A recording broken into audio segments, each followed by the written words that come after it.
এই বাড়ির লক্ষ্মী। ও যদি এই বাড়িতে বউ হয়ে আসে তাহলে আমাদের সবার ভাগ্য পাল্টে যাবে। শোনো, আমার ছেলের ভাগ্য না কারোর উপর নির্ভরশীল না। ওর কপালে আমি রাজযোগ দেখেছি।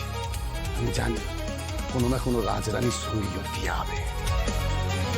তোমরা এখনো বিয়ের কথা ভেবে যাচ্ছ? আগে শ্রীপর্ণা সুস্থ হওয়ার কথাটা ভাবো। কি করে সুস্থ হবে বলতো? তুই তো ওকে বিয়ে করতে রাজি হচ্ছিস না, আর এখন বাবাও তো চাইছে যাতে ওর সাথে তোর বিয়েটা না হয়। বাবা তো আবার স্বপ্ন দেখছে কোনো রাজরানীর সাথে তোর বিয়ে হবে। তুই শ্রীপর্ণার কি হবে বলতো? ওই মেয়েটা কি করবে? ধীরে ধীরে মৃত্যুর মুখে এগিয়ে যাওয়া ছাড়া তোর কোনো আর উপায় থাকবে না বল। বারবার এক কথা কেন বলছিস বলতো? বলছি তো শ্রীপর্ণার কিছু হবে না। আমাকে একটু ভাবার সময় দে, একটু ভাব দেবে। ঠিক কোনো না কোনো একটা সমাধান আমি বের করব। না না, তুই কি সমাধান বের করবি? না, জোর করে কি কাউকে বিয়ে করা যায় না? ভালোবাসা যায়? কেন? আমাদের সময় কি বিয়ের আগে ভালোবাসা হতো? বিয়ের পরেও তো আস্তে আস্তে ভালোবাসা তৈরি হতে পারে শুভ। মেয়েটা যখন ভালো তখন কেন বিয়েতে আপত্তি করছিস তুই? আর একটা বিয়ের উপর যখন অন্য আর একটা বিয়ে নির্ভর করে থাকে। হ্যাঁ, দিদি বাড়ি বয়ে এসে বলে গেছে তুই যদি মন্ত্রী মশাইয়ের বাড়ি চাকরি না ছাড়িস তাহলে কিন্তু দিদি দুটো বিয়েই ভেঙে দেবে।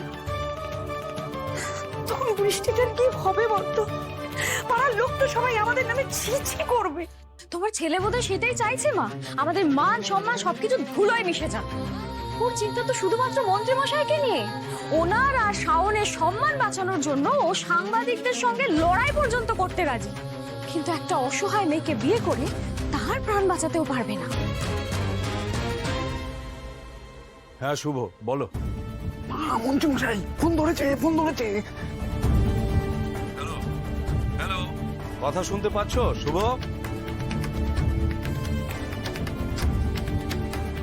শোন, আমি কিন্তু বলে দিচ্ছি, চোখের জলে অভিশাপ লোকানো থাকে। তুই যদি ওর কান্না মোছাতে না পারিস তাহলে ওই মেয়ের চোখের জল দেখবি একদিন আমাদের সংসারকে ভাসিয়ে নিয়ে চলে যাবে, সবকিছু তছনছ করে দেবে। কথা বলা বন্ধ করলে কি সত্যিটা মিথ্যে হয়ে যাবে? কি হলো? শুভদের বাড়িতে এত চিৎকার চেঁচামেচি হচ্ছে কেন? হ্যালো হ্যালো, শুভ কি হলো? শোনা যাচ্ছে? শুনতে পাচ্ছো? আর বাবা, আমি তো দেখছি তুমিও ওর মতনই হয়ে গেছো স্বার্থপর।